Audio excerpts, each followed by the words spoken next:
Come with us on a journey into the unknown, the unexplained, and the unbelievable. We will test your senses and challenge your beliefs. A world where science and religion clash. Or do they? You will meet real people and hear real stories, but you will not believe. You will witness strange sights and hear strange sounds, but you will not believe.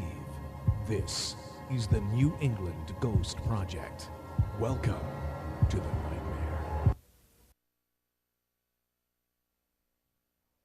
Good morning, everyone.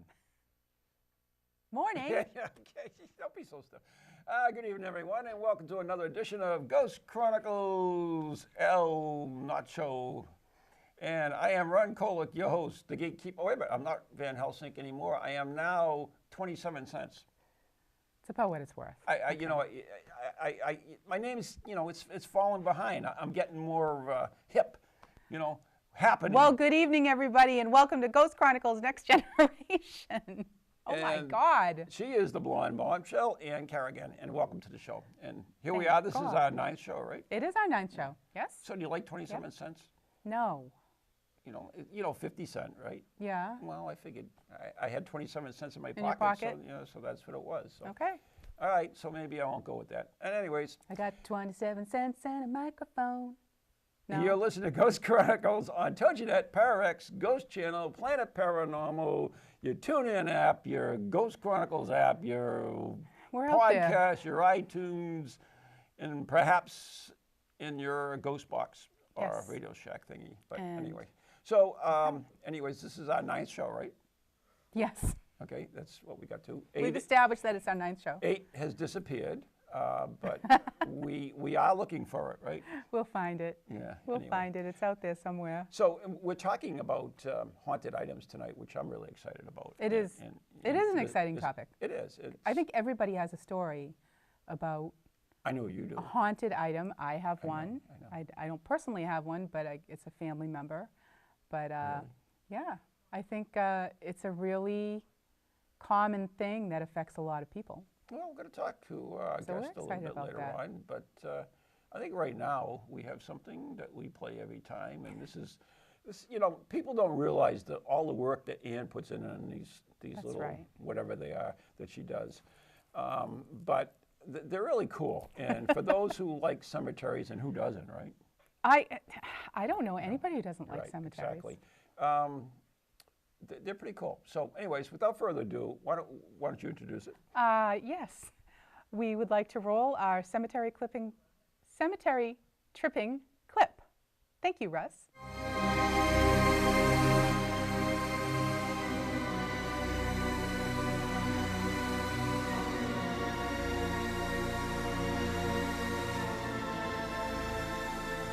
Welcome to Cemetery Tripping, where I will feature a different cemetery in each episode that I hope you will seek out and enjoy as much as I do. As an avid taphophile, or lover of tombstones, I spend a lot of time in the local New England area in the beautiful and historic cemeteries we have here. The stones here are like no others, and I have literally thousands of pictures of the intricate and symbolic carvings found on them. You can see my pictures on Facebook by doing a search for Cemetery Tripping. I was fortunate to be in the Cape Cod town of Brewster, Massachusetts recently and found a wonderful colonial-era graveyard that I would like to share with you today. This cemetery is identified in a number of ways, including the Old Burying Ground, Ancient Cemetery, and First Parish Cemetery. It is located in back of the First Parish Church on the corner of Breakwater and Main Streets. This burial ground is a perfect example of early Puritan carvings, featuring many different variations of death's heads. Many also feature the signs of mortality typical of the time, such as hourglasses and crossed bones. One of the very first stones that caught my attention was that of Benjamin Bangs, Esquire, featuring a weeping goddess, flying winged cherubs, and a Cupid-like angel.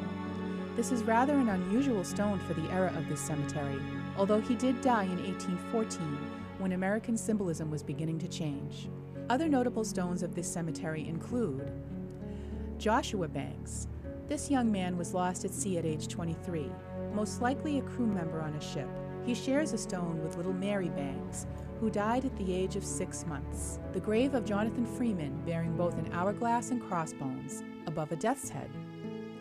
An interesting inscription for 2-year, 1-month-old John Simpkins, son of the Reverend John Simpkins, which reads, "Lovely in life, pleasant in death."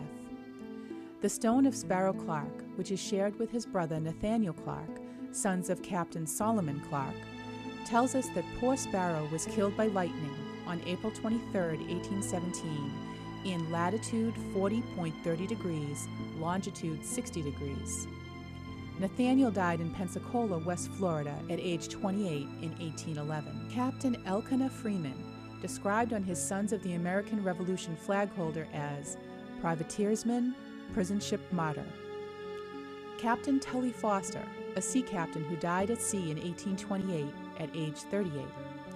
Captain Samuel Thatcher also died at sea on December 23, 1793, at age 42. Captain Nathan Gorham lost at sea on his passage from Boston to Mobile in February 1842, aged 31. I was happy with the preservation efforts that I saw at this very old cemetery, with frames built around many of the stones to keep them from breaking. Although some have irreparable damage, it is often unavoidable with stones that are over 300 years old. If you happen to be in the area of Brewster on your way to the beach this summer, I hope you will stop by and say hello to the many sea captains of the ancient cemetery. Hey, there we are. And fabulous cemetery. Yeah, and we're back, right? Yes, we are back. What? Ron promises he's not going to babble anymore. I don't babble. I talk very articulate about different things, and I can articulate about what we got going next. And all right. We have in this very studio in East Bridgewater, the haunted East. What happened to my hat? Oh, well, it just appeared on your head. It just appeared. Must be haunted. Must be. We have somebody who knows all about haunted items because he has written a book about haunted items. Okay. Is it called haunted? Oh, excuse me, haunted objects. And he is none other than the star of Spooky Southcoast, a legend-tripping specialist, and all-around good guy, buff paranormal investigator, Tim Weisberg or something, right? Tim Weisberg. Weisberg. Sorry, it's close enough. And welcome. Thank you for having me. Look over here. Pay attention. Got his book. It's one of the few books in my library there that I have to. There's your book. There it is. It's one of the few books in my personal paranormal library that I have to turn sideways so I can't see the front cover. Because it freaks me out. It's that and Communion. It is. You know the cover of Communion with the big gray alien? I have to kind of turn those so that I don't see them. So, I mean, so it doesn't look at you. It is a very creepy cover. It's a creepy cover. It reminds me of Anne. Should I just Vanna White this whole thing? Like, throughout the whole show, should I just keep, Price is Writing it? Did you choose that cover? Or did they choose no, it? that's from the publisher. Evidently, you've never published a book, Anne, huh? Apparently not. We submitted a few photographs, but they also had a stockpile built up of creepy pictures that they wanted to use. So we didn't have any say in the cover. We were really worried about what they were going to do with the cover. And then when we saw it, we're like, oh, okay, this works. Oh, that'll do. That will get attention. That'll do. You know, it's interesting because most people don't realize that. They think when you write a book, you have to say about everything, which is not true.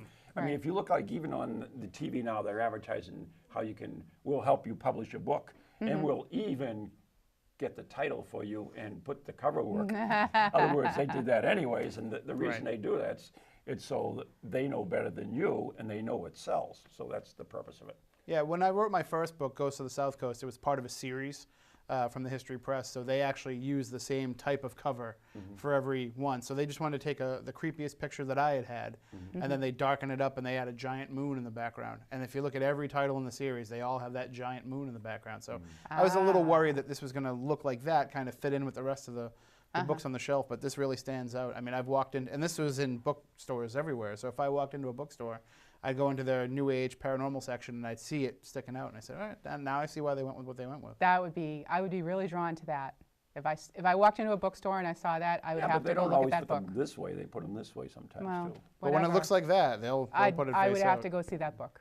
Although some people are afraid of dolls and they'll just walk the other way. This is true. Yeah. Speaking about dolls. I know. Yes. Tell us about this really. Well, let's talk you have Tim your first. creepy we'll doll. We'll get into the creepy stuff that I have. Okay, we have to wait. Including this creepy hat. that makes me look so good. Yes, it's stunning. Stunning. Yeah. It's really that's really good. I can Stunning. tell. So Tim, I mean, why haunted objects? You know, I mean, you've written a book, Spooky Southcoast, right? Goes to the Southcoast. There you go, so close. Spooky Southcoast is your radio show, right? Which you can listen to when Saturday nights, 10 to midnight, or anytime on podcast. Podcast, of course. And so there's a lot of books out there about haunted places, but there are very few about haunted objects. So why did you get into haunted objects? Actually, you could almost say we were commissioned to write this book. It was originally a project that was pitched to Jeff Belanger, and he tried to pass it off to Chris Balzano, and Chris Balzano said, "Well, Tim, why don't you write it?" And then when I started to discuss things, we decided it would work better if Chris and I tackled it together. Cool. Because at the time we were both in kind of a transitional phase of our feelings toward the paranormal. We were both trying to get away from the hardcore scientific investigation and get back into the story. And so we thought that this would be kind of the perfect vehicle for us to get back into why we first got interested in paranormal things to begin with, which is really just to hear that good, creepy story. And so by doing that, we were able to compile them all together. And we made a rule right at the beginning. It doesn't matter if it's true. It only matters if the person who's telling us the story believes that it's true. All right. Belanger's always pressed that.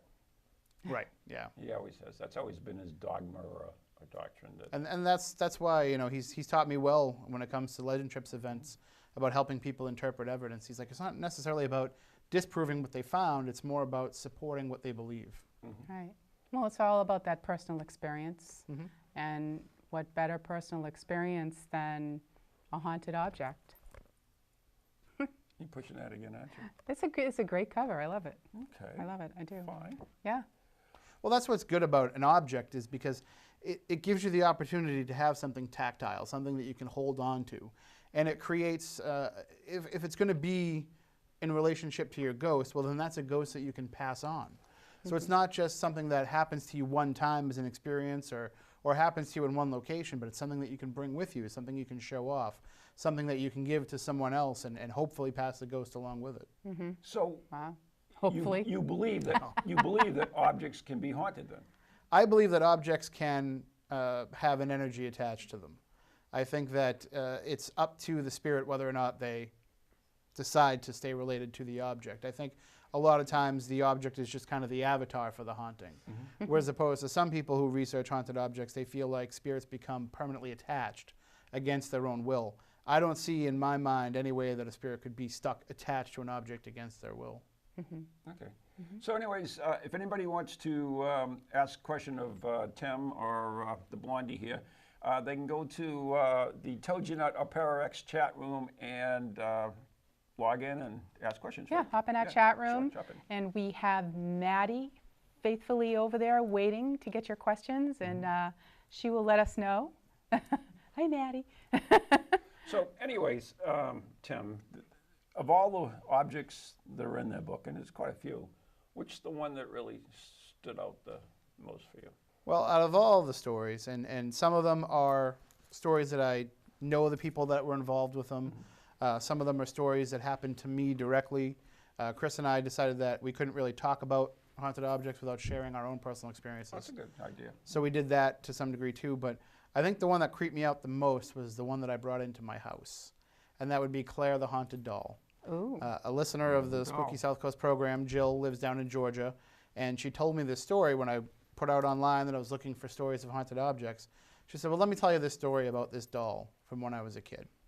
And apparently what happened was there was an older woman that her mother was friends with that brought her this doll, but didn't bother to tell her that this doll had been appearing and disappearing all around her house, including she never even knew where it came from. She just opened up a closet one day and it was there. Oh my God. And she lived literally on a site where there was a horrible train accident many, many decades before.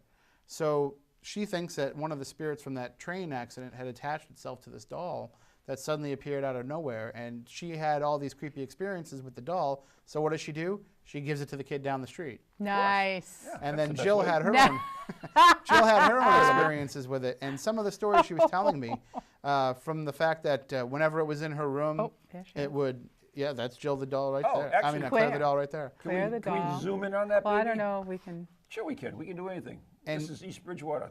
This doll would sit in that rocking chair, and she would wake up and see that the doll's head had turned. And the doll's head is actually sewn onto the body. It's one of those porcelain dolls. Oh, yeah. So the neck doesn't turn, but yet it was able to maneuver its head one way or another. Oh, and one night it actually set off, Jill collected music boxes, and it set off every music box in the room all at once. Oh, my God. So that was enough for her. She put it in a closet and forgot about it. Well, she Wow. went to her mom's house and dug it out, found that it was there, and sent it to me. So I had it in my house for a couple of months, and some things happened. I can't say for sure that it was definitely. What? I mean, you just can't say some things happen. I mean, things happen in everybody's house. I can't say for sure that it was related to the doll, but the first day that I got her in the mail, she arrived UPS, and as I was leaving to go do a sports show that I do for the newspaper where I work, and we do a little web show with webcams and everything, and so I brought the doll in with me because I'm responsible for this doll that's probably worth some money because it's a porcelain doll. Right, yeah. And so I put it on the table at the very end of where we were filming, and all of a sudden, for the first time ever, our webcam started going all crazy. And we would get these strange, bars coming through the cameras that never happened before or since. And then I would be in my home office working on the book with the doll behind me sitting on a shelf, and there would be temperature fluctuations in the room. I would look, and all of a sudden, I never turn the heat on in that room because it's a different zone. So I'll use a space heater because I don't want to heat the whole zone just for this room. Yeah. So I'll use a space heater, and then all of a sudden I'd go in there and the heat would be turned up because apparently the doll was Claire cold. was cold. Yeah, so she wanted to have more. So these kind of little strange things would happen, and nothing like that ever happened once I gave her back to Jill. Jill actually came up for a Legend Trips event at the Lizzie Borden Bed and Breakfast. We brought her into Jill, and we brought her into the Lizzie Borden house, and nothing happened while she was there either. But now she resides in Georgia with some friends of Jill, who I believe are voodoo practitioners, and they take very good care of her now. Wow. Well, that's a great place for her, I think. Hey, it's whatever they want to do, as long as it's not bothering me. There you go. That's a really interesting story. That is amazing. And there's so many, dolls seem to be... Why dolls? Yeah, dolls seem freaky. How many stories have you heard about haunted dolls? We talked about Robert the doll, and Robert's in this book as well. It's in my book as well. Robert the doll, he's in Key West. Yes. Right? Wait, and then he's in Ghost a Day. Ghost a Day. By Ron There you Kolek. go. There it There is. you go. There I am. Ghost a Day. That big book. There it is. But anyway, so we have Robert, and then we have Annabelle. Annabelle. There's lots Who of is a them. big Raggedy Ann kind of doll, and the clip must be haunted because I couldn't get it to load for the show tonight. But the dolls just seem to. I have to tell you a funny story. You know the Sprague Mansion, right? Oh, yeah. Yeah. One time, many years ago, we were doing this live broadcast. There was a American team. We were the American team. We were at the Sprague Mansion. This was on Halloween, by the way. Oh, of course. So we were broadcasting there. Haunted Australia was broadcasting this a theater in Australia. Of course, it was morning there, and it was, that's why they picked the theater because it was dark. And then Haunted Devon, which was a UK team, was broadcasting. Oh, right, I remember that. Out of England, and of course they're 5 hours earlier, so they were like, we have it. So, anyways, at the Sprague Mansion, they have a doll room, right, Tim? Oh. And so we had set up the cameras and everything else, and we had sent Clay, our tech manager, in to check them out with the cameras and so forth. We was in there and all the dolls there, and all of a sudden we see Clay going over, touching the doll like this, and he goes, "Ah! Jim, come here! It moved!" Nice. I'm sure Clay will appreciate you relaying I got that video story. of it, so it's actually pretty cool. I'm surprised I didn't bring it in for this one. Well, dolls definitely freak. They freak people out. Yeah, why dolls? Well, I think that dolls are prone to have spirits attached to them because, for one thing, they are, for the most part, they're objects that are beloved. So if somebody passes on, they probably have a doll that they loved, that they held on to. Even women who are in their 40s, 50s, 60s, they still have dolls from when they were children, or they try to collect dolls. I know some men has got dolls. Hey, that works too. Whatever. Just a little bit different kind of doll. And so a different kind of ghost. Nice, Exactly, right? yeah. But so they have. What's your mind? Nowhere. Okay. Yes, mine was the same place. Okay. But so I think for that reason, I think a lot of dolls will have spirits attached to them. And another reason is because dolls creep people out, and naturally, even without spirits attached to them. So I think that spirits that want to be recognized will attach themselves to dolls because people are fundamentally going to go to a doll and be like, right? Are you alive? Are you alive? So it gives them kind of something that they can be attached to that will get attention. Yeah, that's true. And my mother-in-law, Lorraine, who God rest her soul, had a little china doll, with the cloth body, the china head, and it's a baby doll, and it sat in a chair always in her house. And my daughter Alexis has it. And she always just, she feels a close bond with her grandmother. Is it haunted? Not that I know of. She doesn't move around or anything, but, I can tell you when I was a kid, and there used to be, I don't even remember the name of the doll manufacturer. I think it was Schmidt or something like that. They had a company store, a factory store not that far from here. And my mom and grandmother used to go and buy dolls there all the time. So my mother had probably 30 porcelain dolls that she would place onto her bed every morning and then take off at night when she went to bed. So I grew up having to be freaked out by dolls every single day. And I swear that some of those moved or blinked or whatever. But, well, some of them did have the eyes that moved, in later years. Yeah, and they would have the eyes that would go up and down, and they would just go up and down for no reason. Yeah, so. creepy. Yeah, that is creepy. So, if you have a clown doll, then you're really screwed, right? I don't even bring up clowns. I think so, yeah. Oh. I actually had a clown lamp when I was a kid that scared the Jesus out of me, and I actually smashed it. Oh. Really? And my mom made it in like a ceramic glass. Oh, nice. And she brought it home, and for years it creeped me out. So finally I just took it outside, I smashed it with a hammer, and I threw it in the dumpster. Really? The neighborhood where we lived. That's what I think, Mom. Not long after. I've been keeping an eye on you. Not long after, it reappeared in the house, as if nothing ever Seriously? happened. Yes, it freaked me out. You man. Smashed it and it reappeared. And you swear on this, Steve. I swear on You it. swear on my book. I swear on your book that it actually happened. That's because my mom made another one at her next ceramic class. But didn't bother to tell me that she did. Oh. All right, Mom. I love your mom. So speaking of dolls. That's great. Yeah, tell us about your creepy doll. So Tim, you like this doll? I do. I like that very much. Yeah. So what's your opinion of this doll? She's creepy. She's very creepy. And why is she creepy? She looks like a vampire. It's just a plain, it's got the little, what's that, porcelain or something? I don't know what that is. Could be plastic. But it's a little doll. It feels like it's a painted porcelain. Yeah, I picked it up in a secondhand store. I can see you doing that, yes. Yeah, and it's been with me ever since. But nobody likes it. I can't have it in my house. My wife won't let me put it in the house. Well, she's not really attractive. What, my wife? Oh. I do the same thing, though. I go to antique stores, or I love to go to, Salvation Army thrift stores. Oh, yeah. or I do, too. I love those flea places. markets, yard sales, wherever I can find a deal. And I always ask, are any of these things haunted? Any stories attached to any of these? And Isn't there something in your book on that? Oh, yeah, yeah. Yeah, wait a minute, let me, because he has these little things that he puts in here. Maybe he forgot about them. It has been a while. Wait a minute. Avoid dolls any size or any age. Stay away from yard sales or put anything you inherit in the safety deposit box. Now, I only say what does that mean? I only say stay away from yard sales so that I can get to them all first. That's right. Oh, okay, all right. Unless in Weisberg. It's already been there. We actually, there was a TV company, a production company that wanted to create a television show about haunted objects, and they were going to have Chris and I be the stars of the show, and they But didn't they already do that with Zaffis? Well, this was supposed to be, whenever collector. anything becomes popular, somebody else has to copy it. True. So this was their copycat version. So they flew Chris up from Florida, and the idea was that the two of us would go to all these places and look at these haunted items.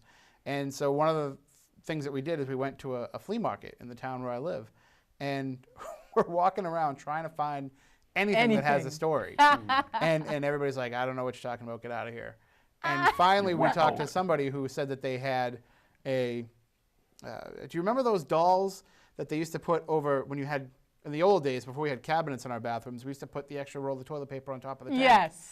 My grandmother always had one of those. The doll with the crochet dress that goes over the toilet. Yes. So there was one of those there, and it had a tag on it that said $5, but I didn't say anything. So we walk over there, we're looking at it, she's telling us the story, and she's giving us everything that we need to kind of, go on camera with the story. And so finally, the idea of the show is that Chris and I are supposed to be buying these items. So I say to her at the very end, all right, well, how much is it? And she looks at me and she says, it's $15.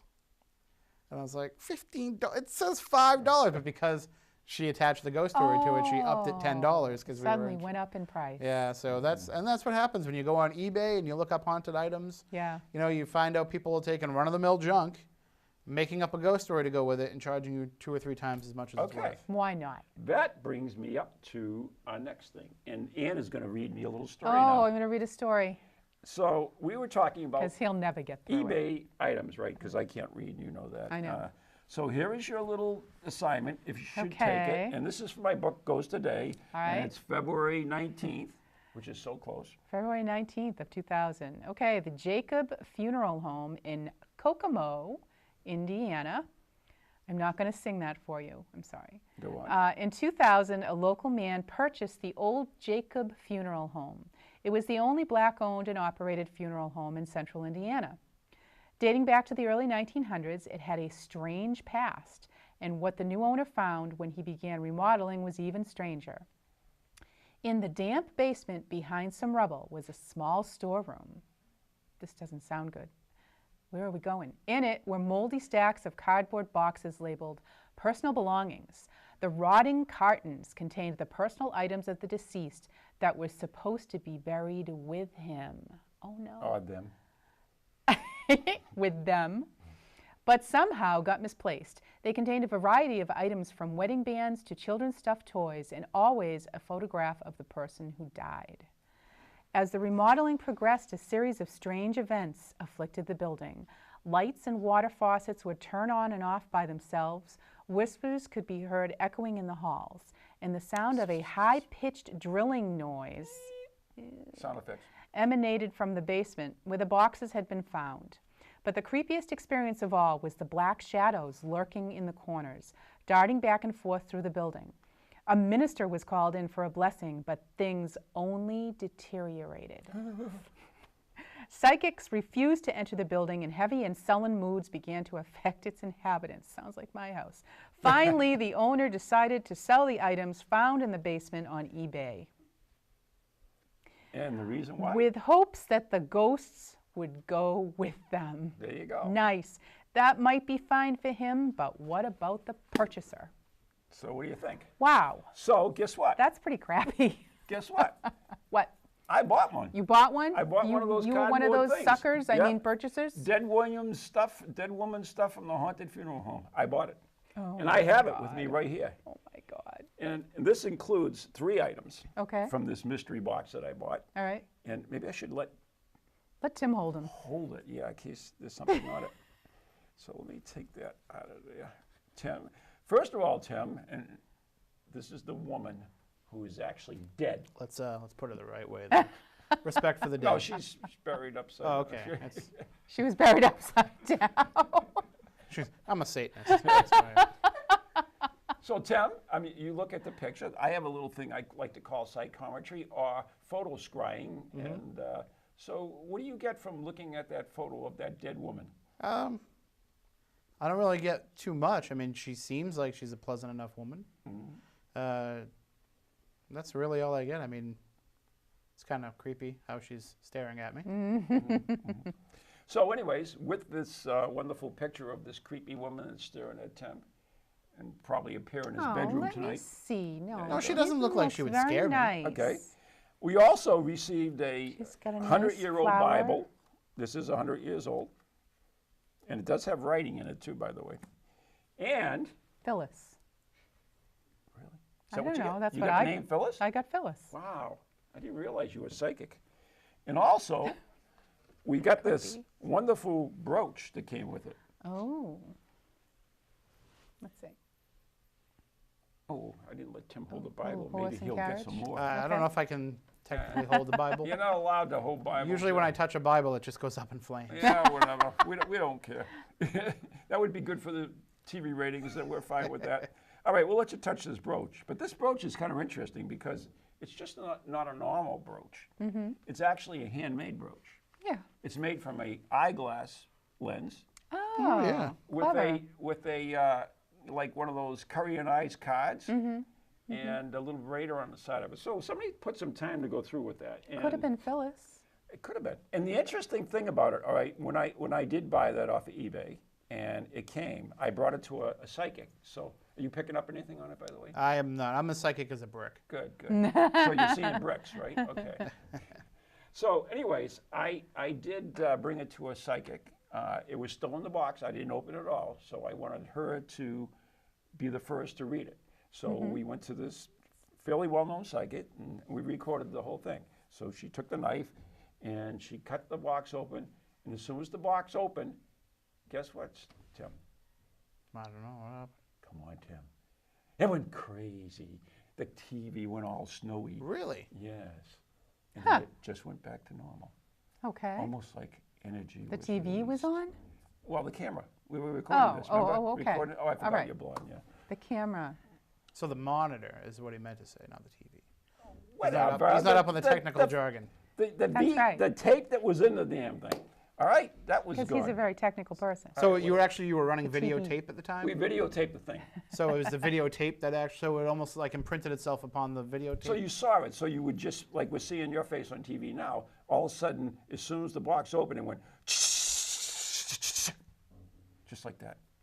And instrumental transcommunication. It was pretty cool. There you go. So, can objects be haunted? I mean, That could be. is that energy retained? Now, did I believe that energy? I mean, I've had old Phyllis here with me for quite a while, and people say, "Well, that's horrid. Why would you keep her?" But I actually keep her in a place of honor. I would say I don't think that's hard at all. I think you're honoring her memory.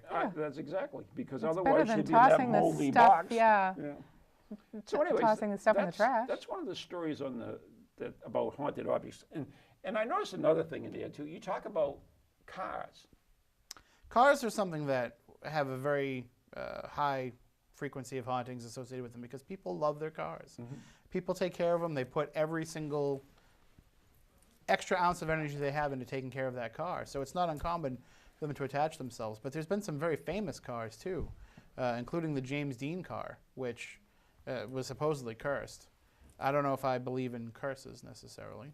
So what's the difference between curse and a haunting? That's something that we actually debated quite a bit when we were putting together the book. You know, how do you know that it's something that's associated with the item, and how do you know that it's something that's associated with the person that owned the item? And I just ended up going with the belief that I just don't believe in curses. So if I don't believe in them, then I can't believe that an item is cursed. But we did have an interesting story about a haunted fish doll, but we can save that for later. A fish doll? Oh yeah. A fish stick? It's a little doll. It's some Portuguese or Brazilian voodoo is associated with it. Really? Yeah. Wow. So, but getting back to cars. Okay. I'll just tease that a little bit. All Stay right. tuned. That's fine. Get me hungry. I know I could go for a fish doll right Goldfish? about now. But when it comes to cars, if you think about it, a lot of the places that we investigate are places that have a lot of energy spent there. You know, like we always talk about how schools are haunted because kids always give off so much extra energy. A lot of haunted amusement parks because people have so much energy that they give off there. So it's not uncommon then with a car too, because whether it is a car that you love or whether it's a car like the one that I just pretty much buried that I couldn't stand anymore after driving for 5 years, it was falling apart. You know, these become a focal point of your life. And they become a focal point of your energy. So that's why I'm not surprised with cars. What I find to be the most interesting about a lot of these car stories is when the car changes ownership, the spirits don't usually go along with them. For the most part, usually it's just when the family retains the car. So, if someone that's not true with the spider of James Dean, right? No, a lot of these these more famous cases, the spirits have stayed attached to them. But I mean, I recently heard a story about someone whose uncle had passed away, left him his old, I think it was a 74 Chevy Nova that he'd driven every day, and he was well maintained. He took care of it, but towards the end of his life, he hadn't really been able to take care of it because he was sick and he couldn't do the work. So when he died, the nephew inherited it, parked it in his driveway, and he didn't do anything with it either. And he started putting it on Craigslist, trying to get somebody to buy it. And then he had a dream one night where the uncle came to him and said, you need to fix the car, fix the car, fix the car. So he went out there and he fixed the car, and then the next day it sold on Craigslist. So it's just, you know, just kind of like a little omen, maybe a little visitation to nudge him in the right direction. Right, right. Really? I had a girlfriend, actually. You had a girlfriend? Who swears that she had a haunted car, and I forget what make and model it was, but her husband loved old classic cars. Mm-hmm. So it was one of them, and it would happen all the time. Like she'd go to the store, you know, like a Cumberland Farms or something, just park in front, didn't lock the car or anything. She was just going in and come out, all the doors are locked. And it would happen repeatedly to the point where she said to her husband, I'm not going to drive this car anymore. Either get rid of it, get me something else to drive. And it just constantly happened to her. That would irritate me. I just purchased, I think, my 16th car. Because I used to have this thing when I was younger where if a car broke, I didn't fix it, I just threw it away. These are back in the days when you could go and buy a $200 car off the side of the road, right, and it would get you by for a while. Yeah. And so that's what I always did. Why spend $400 on a part when I can just buy a $200 car off the side of the road? So I had a lot of cars when I was younger. And so I recently bought this car, but I was thinking about it. And every one of those cars that I bought off the side of the road, they could have an energy attached to them from the previous owner or from the owner from before them. And the fact that none of that ever manifested, or maybe it did, maybe that's why they broke. I remember watching a documentary when I was younger. It was called My Mother the Car, and the mother would go through the car radio and talk to the people. Oh. It was a true story with Jerry Van Dyke's mom, right? I believe it was Jerry Van Dyke's mom. But speaking about cars, there's another mode of transportation that also have stories attached to it. And I think we have a clip, Russ, I think, of Flight 401. So can we play that clip for us, please? In December 1971, a Lockheed TriStar, Flight 401, crashed in the Florida Everglades. It seems that some of its spare parts were used in other planes. Subsequently, there was a series of ghostly sightings of Flight 401's captain, Robert Loft, and second officer, Dan Repo, on several Eastern Airlines flights. Loft and Repo seemed to be trying to warn the flight crew about safety hazards. They had been unaware of the fault which had led to the crash of their TriStar.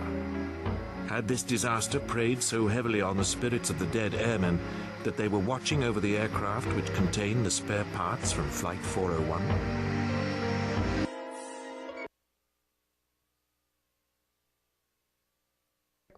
Anyway, so by the way, you're listening to Ghost Chronicles Next Generation with Anne, Kerrigan, Ron Kolek, and our special guest is Tim, Spooky Southcoast. And Weisberg? I always call him Weisberg. Tim Is it Weisberg? Weisberg. Is it Weisberg? It is Weisberg, yes. Well, how did I screw it up before?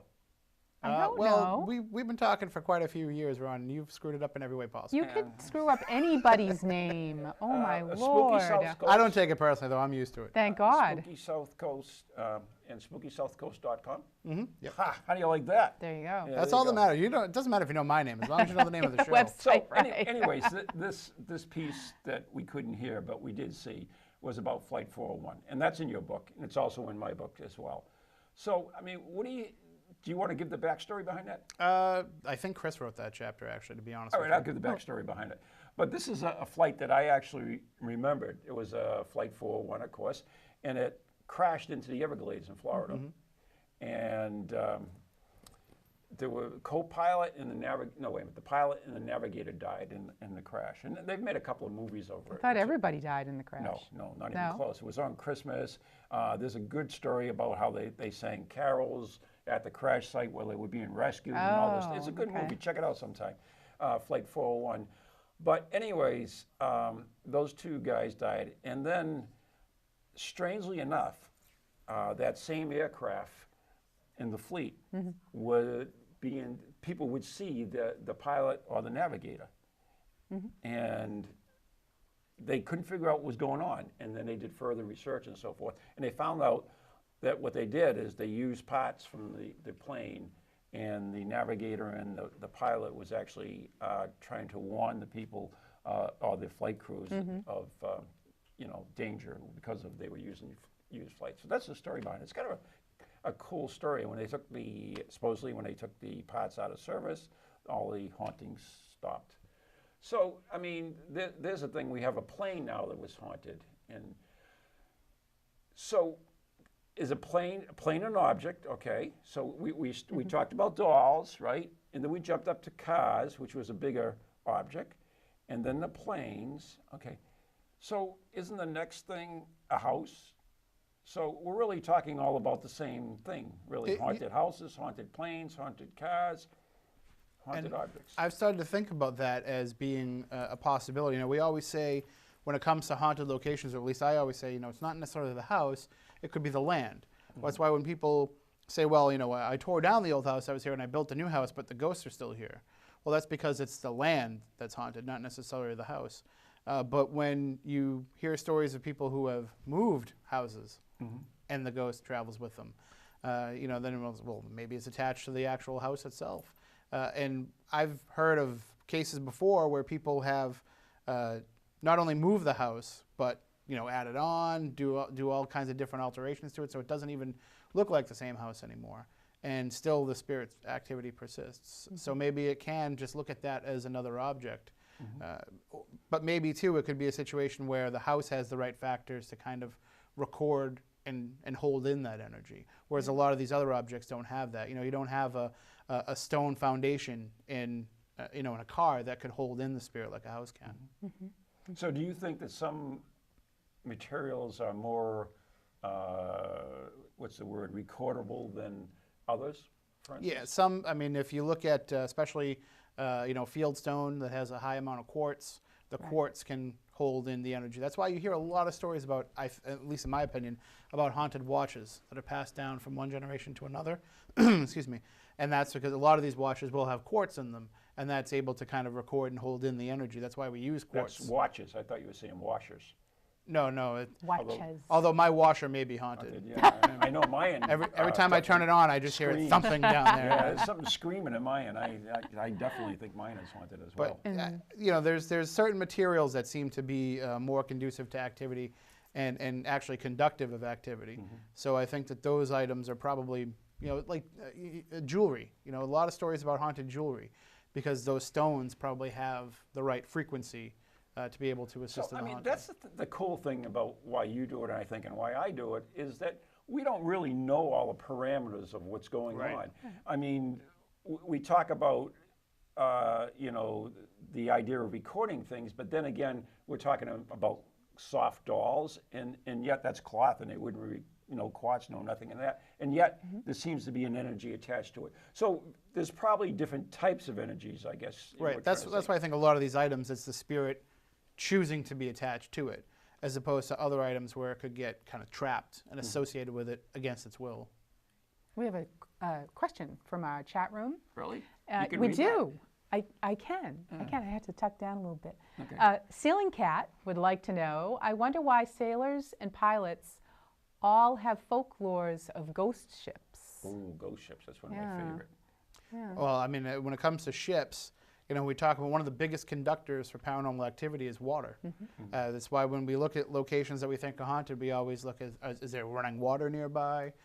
Because that can be a positive ion charge that will help amp up the activity. So I think when you're on the water, you're having a lot of that amplification of the energy. And then the other reason why I think there's a lot of ghost ships out there is because it's just a lot of ships passing through all the time. So that energy imprint is going to be left behind. Just because you see a ship that's a ghost ship off in the distance, it doesn't mean that it's a ship that disappeared or sunk.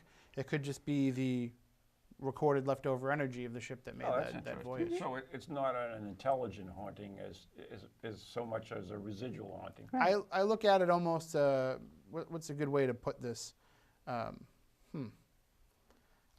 There's certain times that I think a haunting is really just nothing more than leftover spent energy. Okay. So no different than, say, the contrails behind an airplane. Right. You know that there was an airplane there because you're seeing the leftover residue. Right.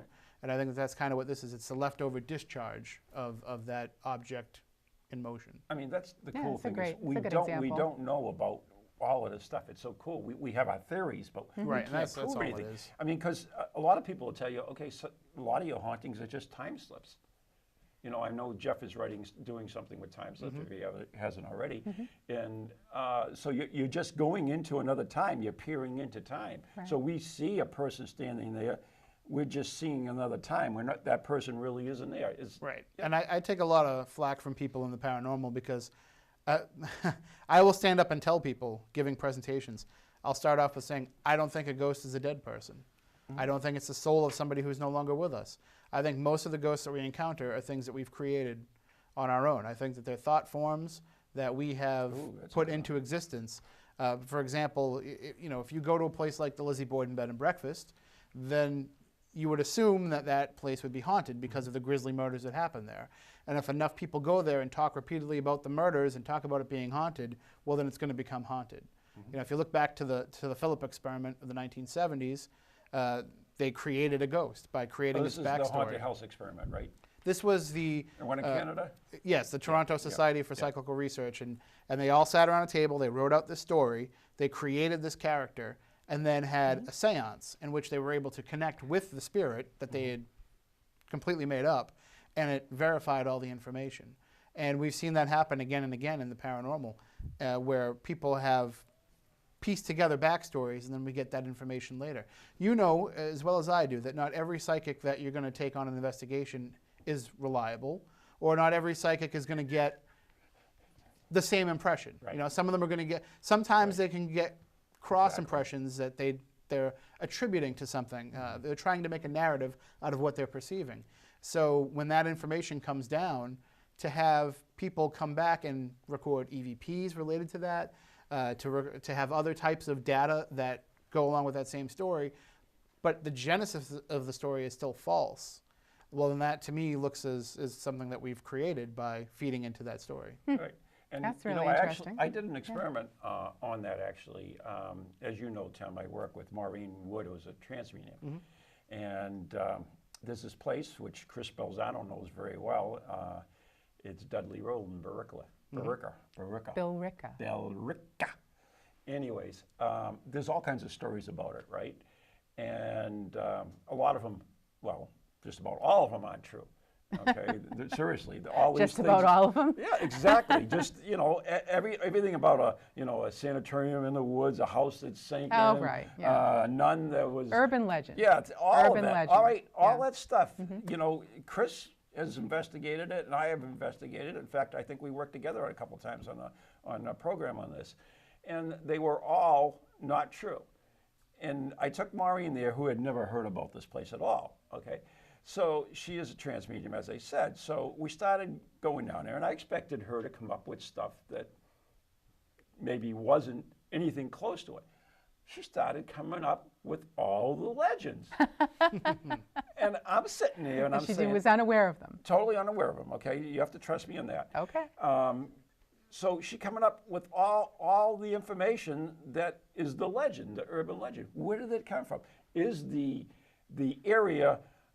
being, you know, is that energy being created by those who have gone there? You know, the young kids saying, okay, I've gone, I heard about this, let's go check it out. Yeah. You know, and so the thought wave, as Tim is talking about. There's a great line from a great movie. Have you ever seen The Man Who Shot Liberty Valance? Yes, many times. And the line from the newspaper writer was, excuse me, when the legend becomes fact, print the legend. And that seems to be the way that a lot of these stories end up going, is they become the story. Even if it's not true, they become what's assumed to be true. Excuse me. We've also often talked on Spooky Southcoast about creating a legend, making up an urban legend, start to finish, top to bottom, putting it out on the airwaves as true, and then seeing if we get reports coming back of people going out and exploring that legend. And we've talked about it pretty much since the beginning. And we always go back and forth with, well, is it responsible to do that, to put this story out there? Will it affect people's trust in us? And we think that now in our 9th year that maybe we can get away with it at some point. Right. So we're probably going to try it out, and nobody will know when it comes and when it happens. And then we'll just sit back and see, you know, maybe give it a year or two for the stories to roll in, and then tell everyone, it's not true. We were able to, I mean, we pulled off a War of the Worlds show once where we actually did an entire, it was our first ever live Halloween show.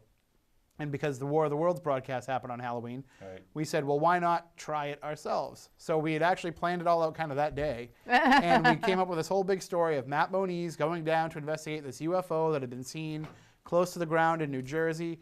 We had him calling in from New Jersey when in actuality he was in his living room.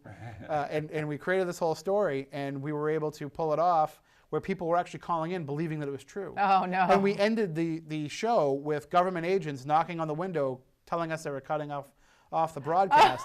And so we cut the broadcast and then went immediately into the original War of the Worlds broadcast. And that's when people started to go, oh. So we figure if we can get away with that, we could probably get away with the urban legend stuff. Wow. Besides, I know that War of the Worlds was false because it was really the convicts from Planet X in the Buckaroo Banzai series. All right, okay. We got a couple questions from we do. We better get it because we're running out of time. Yes, we are running out of time.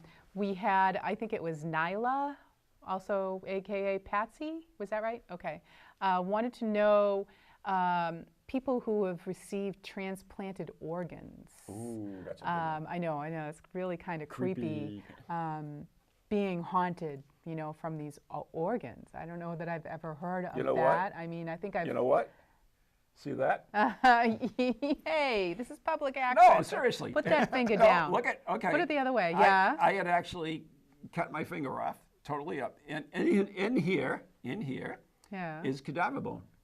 Well, there you go. So you're talking about explains it all. Explains it. So if I'm giving you the finger, it's really not me, okay? It's somebody else. Nice.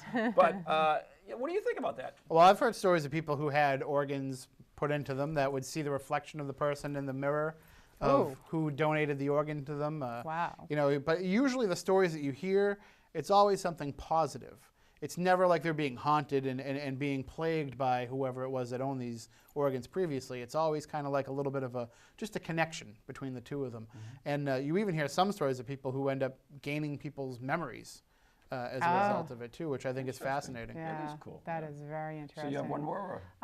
We have one more question. Sailing Cat would also like to know if astronauts have ever had ghost story experiences from space. Have you ever heard of With that? all the radiation and stuff. Actually, I have on the X-Files. Oh, well. I'm just saying. That's the X-Files. Okay, fine.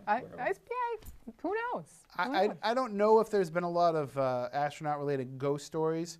I have read some of the fringe science stuff where they've said, like when they went to the moon, they got a feeling like something had been there before. Yeah. But I think it's more UFO, alien-related than it is ghosts. Ron Kolek on the moon. To the moon, Ron. One of these days. Up there with Alice. There's a lot of stories out there, but you know, I think someone saw something. But if you're in space, they tend to go towards the alien side. So it might very well have been spirit energy or something. But if you look at what we think are the scientific factors for ghosts here on Earth, you would have to think that out in space you would have the same type of reasons, only in abundance, because now you're operating in a vacuum where you can just have all these factors without the earthly limitations that we have down here. So if we think that certain chemical reactions is there really limitations? We don't know. That's the thing. I think the biggest limitation to a haunting is the people that are perceiving it. I think it's their own mind shutting down to the possibility that hurts. I honestly believe that paranormal activity happens everywhere. There's no such thing as a haunted house. Activity can happen anywhere. Just certain places have those factors to make it so that we can't ignore it. That's why you have somebody who has psychic abilities, mediumship abilities, who don't have those barriers that can experience it everywhere. Right. Can I tell my haunted item story? Oh yes, before we lose it. Before we leave. Okay, this is This is good. No, my sister-in-law Terry. Her husband used to work for like a trucking company, and a lot of times they'd get these trucks and there'd be like stuff left in them that they'd just take out, and sometimes they'd take it home. So is that where you got that jacket? This one time, it's right. It's where I got this jacket. So one time, her husband Bill came home with this quilt that had been left in a box in the back of one of these trucks. So it was a nice quilt, and Terry took it out and she put it on the quilt rack in their bedroom. And they started having just really odd things happen. This happened in Hanson, Mass, the house in Hanson, Mass. And from that day forward, just crazy stuff happened. Footsteps on the stairs, crazy dreams of someone from the, she swears it was the quilt, walking around the bed. She'd feel like someone was standing there watching her. Just crazy stuff started to happen in the house. And she took the quilt at one point in time and finally, I don't know whether she packed it away, I think she got rid of it. And it stopped. Mm-hmm. It stopped. But although years later it did kick up again. When well, I mean, that kind of makes sense, though. If you think about a quilt, people put a lot of work and a lot of effort into a quilt. I mean, it's not, I mean, I never realized it. It was an older quilt, too, like a handmade. And somebody sat there and they sewed every square of that, pieced it all together, and they probably put a lot of time and love into creating it. And then somebody probably got it as a gift, and they probably loved it and cherished it for years, too. So it would make sense that, that it might have something attached to it. Yeah. Right. I want to mention one other thing. We were talking about energy and how we create energy sometimes with our own thing. This hat I get on, this silly hat. Oh yeah, the hat. Is from the Houghton Mansion. And it's a Mason's hat, by the way. Everybody thinks it's a train conductor or a know, it does, whatever. it does. But it's a Mason's hat. But the interesting thing is we were the first ones ever to investigate the Houghton Mansion. And we got in there, we had certain feelings, certain whatever, okay, whatever we picked up there, we recorded and so forth. But since then, of course, the Masons have been renting out for paranormal activity and everything, and they've been doing this for years. So lots of people coming in looking for investigations, bringing their own energy. And I've been there several times, and in fact, the last time I was in there, the energy in there was absolutely totally different than that first time that we went in there. So is that they're attracting new energy in there, or is it energy being created by the people that are participating in these events? What's your thoughts on that, Tim? Well, I mean, in terms of physical energy, as we know, it can't really be created or destroyed, only changed. Right. The first law of thermodynamics. So I think what's happening is there's probably energy that's there already. There's probably spirits that are there already. And as more people are coming and paying attention, they can't help but get drawn out.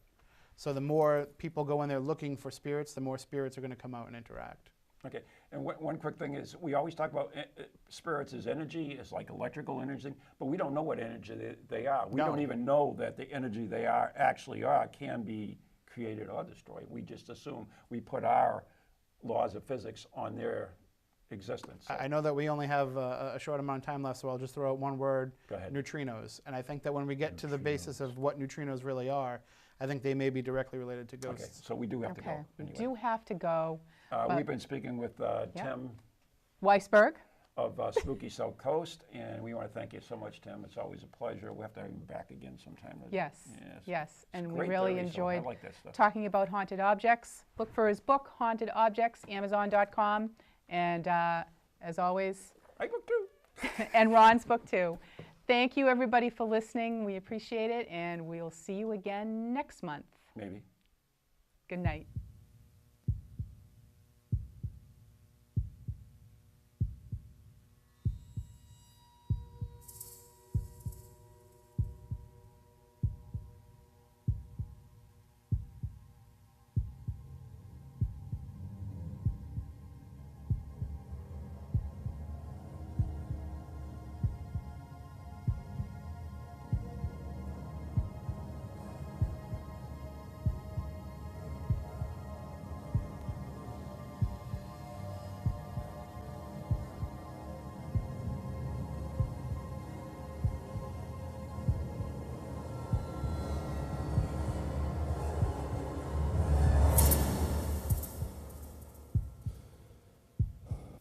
From ghoulies to ghosties, long-leggedy beasties, and things that go bump in the night. Deliver us, good Lord. What do you guys want to do? I don't know. What do you want to do? I don't know. What do you want to do? 1, 2, ready, go. Gonna pull the stops, gonna make it.